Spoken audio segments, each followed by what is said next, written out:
Bonding above ground pools is addressed here. According to the National Electrical Code, bonding is not explicitly required for above-ground pools with a depth of 52 inches or less and no electrical equipment or metal parts within 5 feet. However, it is strongly recommended to bond the pool for safety purposes. If you choose to bond the pool, you can use the following methods. Firstly, solid copper bonding conductor. This is the preferred method for permanent bonding.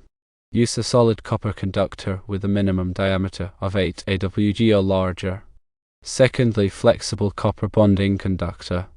This can be used in temporary or portable installations.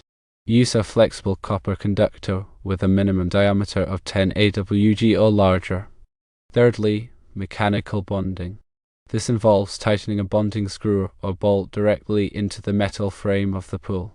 For connections to the pool structure using a solid copper conductor, drill a hole in the metal frame of the pool and insert the conductor.